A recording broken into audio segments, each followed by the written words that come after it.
Two things you want to know if you're going to create wealth. And don't be caught up in this catch. Well, money's not everything. Money's not everything. Of course it's not. But there's nothing that will compare with it. It's something you can measure. You can measure it to the penny. That's very important. It's not like your health. You can't measure your health. You say that's more important than money, but you're talking different things. You can go to a doctor, and the doctor can give you a clean bill of health and walk out and drop dead. That's happened to lots of people. So you can't measure that. But money, you can measure it right to the penny. You'll know if you're doing better. Money's not going to make you a better person. Money's going to make you more of what you already are. If you're not a nice person, you'll probably become despicable. If you are a nice person, you're going to become a lot nicer, because money is a magnifier. Money is an instrument that enables you to extend the good you can do far. Well, there's two things that you have to know if you really want to create wealth. One, you have to know where you are, and the other one, you have to know where you're going. And then you got to get moving. Now, that is so simple. You see, it's like U squares. U squares is a simple concept. It's beautifully written, but it is a very simple concept. This is so simple, you have to ask, why are so many people stuck?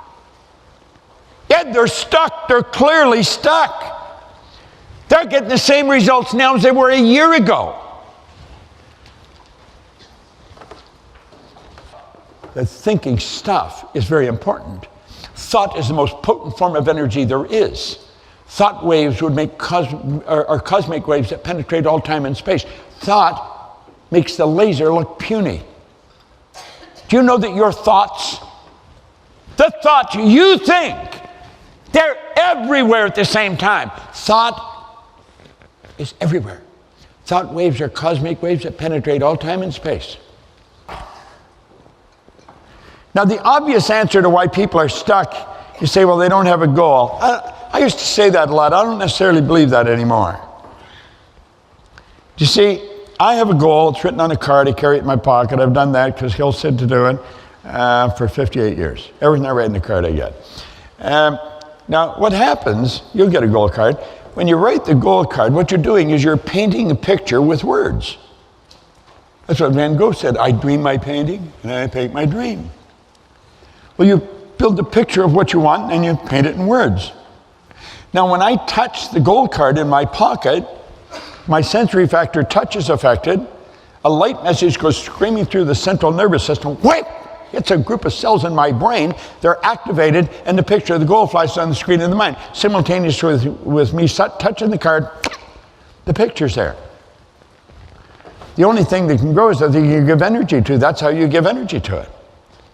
Well, I don't think maybe everybody's got their goal articulated like I have, maybe. A lot of people do.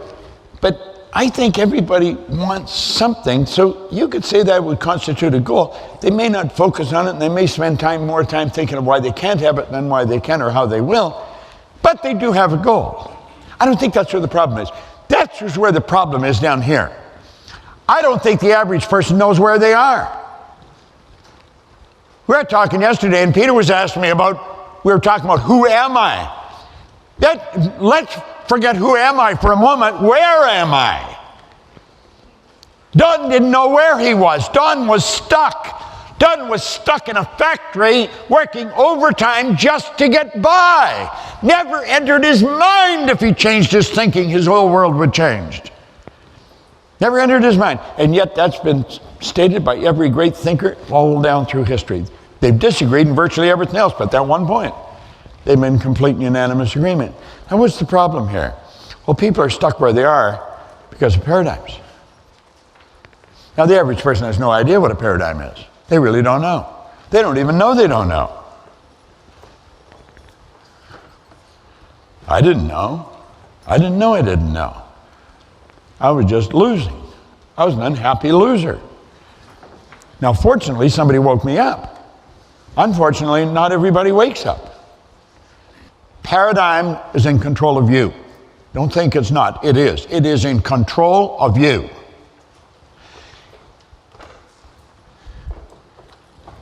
Every day, 5:30 in the morning, I'm sitting and I'm writing an exercise with my left hand. Now I'm right-handed, so this is my non-dominant hand. Today was 148 days. We'd given this out in the seminar, and so I thought I should do that. I remember I was only at maybe 20 days. I was going out on the road, and it's a thick book. There's 365 pages in this book. And so it's thick and it's heavy, and when you're going on the road, you don't look for heavy things to carry.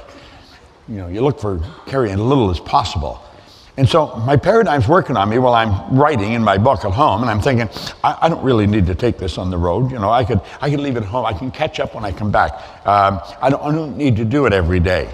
And then the other part of me saying, Proctor, your paradigm's trying to talk you out of doing what you said you were going to do. You said you were going to write every day. Well, whether you're on the road or not, you didn't say it just when you're at home. And you see, you have these conversations. You're having a conversation with your paradigm. It's a demon inside of you. Yet it talks to you. Yet it tells you, don't do that. You crazy? Go ahead, do it. Don't do it. It's in control. And you know something? 97% of the time, the damn thing wins. It does. And I don't care how sophisticated you are. I don't care how smart you are. I don't care how religious you are. I don't care about any of those things. Your paradigm is in control. It's been programmed right into the cells in your being. Stop and think of how you got here. Little particle of energy from mom, little particle of energy from dad comes swimming along. They were in resonance, and that is the nucleus of you. And then for 280 days, an attractive force went to work. And all of mom's DNA and all dad's DNA, where'd their DNA come from? Well, their mother and their dad. And where did they go from? Their mothers and their dads. God knows how far back this goes. You're the product of other people. You're the confluence of thinking that goes back for God knows how far. That's who you are. That's why you look like you do. That's why you've got the hair you've got. That's why you're the height you are and the weight you are. You see? That's why your foot is wide or narrow. This is all programmed into us. Then 280 days later, we make our debut on the planet. And we become programmed by the people we're surrounded by. If you were taken out of an English-speaking home in New Jersey and put in a home in the suburbs of Shanghai, you would grow up fluent in Chinese, no knowledge of the English language. You'd grow up liking their food. You could come from an Italian home. You wouldn't never eat Italian food. You see how it works?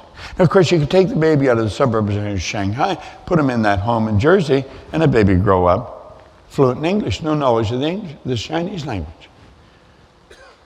That's programming. We're a product of our environment. That's why welfare recipients, third, fourth, fifth generation welfare recipients. Paradigms. Now ask yourself this. Would you feel comfortable coming up here and spending maybe 15 or 20 minutes really explaining what a paradigm is, how they're formed, how to change them? There's a few of you that would probably do very well, and there's some of you who say, well, God, no, I wouldn't want to do that. Well, this subject is so important, you should learn how to do that. Now, I don't care where you are. I don't care what your socio-economic status is. I do know this. If you can hear my voice, pay very close attention to this. This is real, and you're not going to get it in school.